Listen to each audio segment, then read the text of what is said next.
Congrats on 10 years. That's absolutely huge. I think that just shows kind of the commitment that the players have to the game, and also that we at ZeniMax Online have. It's hugely successful, and we love working on it. What advice do you have for someone approaching the game for the first time today? Someone who has never played ESO before is just play it like you would an Elder Scrolls game. There are almost no decisions you can make in the early part of the game that you can't redo at some point in the game. So don't sweat it. Just go in and have fun. Explore the world. Meet great characters. Meet other players. Right. Don't think you have to min-max everything to have fun, because it's not that kind of game.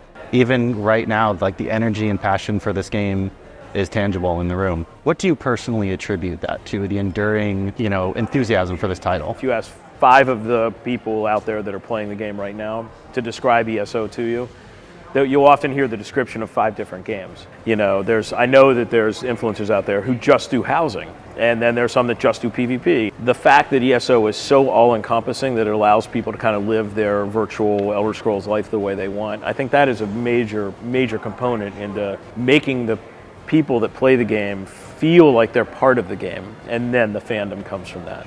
Looking ahead at the next 10 years of ESO, what are some of the very broad strokes of kind of the direction, the philosophy, the design philosophy that you want to take ESO? We are not afraid to make changes when changes are necessary. So I think looking forward, I think we'll continue to look for graphical upgrades, as we go.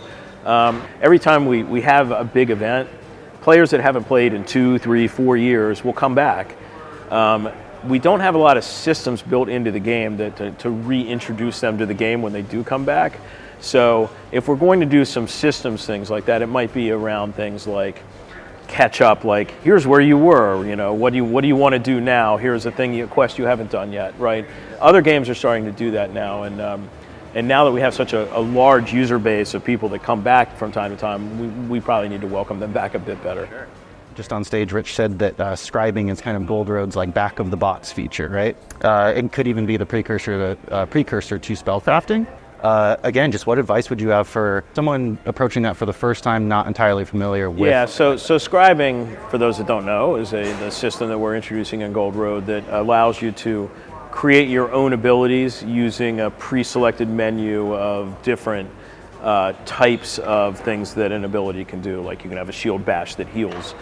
Obviously, that is a system that you can do in the first hour of gameplay if you want, but you don't have to, right? You should probably play the game for a while before you get into that. If you really want to go and make your character super unique, we also have styling, which is kind of a subset of scribing, which just lets you change the color of your abilities and in some cases the graphics associated with it. Like these are all customization things that just make you feel like you're more part of the world. So for a new player in the game, I think they need to know it's super cool and you can customize your character in every way, appearance, including what abilities you use. But you don't have to worry about it at first. Like get into the game and then learn how to do it. Can you walk me through the conversation in the room when it was decided that Gold Road would be ESO's 10th anniversary chapter? I think for Gold Road, what we wanted to pick was a super welcoming art style and hallmark area of the game. But we also needed to finish the story of Athelia, the new Jajic Prince that we started with last year with Necrons. So I think even though it's a 10th anniversary, it's a time to step back and take notice. But we're still telling stories and we're still chugging along. So don't expect to see this is the 10-year anniversary story or anything like that. It's more like, hey, let's stop and take notice and just keep playing the game that we love. People are really enthusiastic about Oblivion. Similar question to before, but more specifically toward those players who might be nostalgic for that game and maybe grew up playing that game. Yeah. What sort of approach would you recommend for those players? So you will feel right at home if you played, Elder Scrolls 4.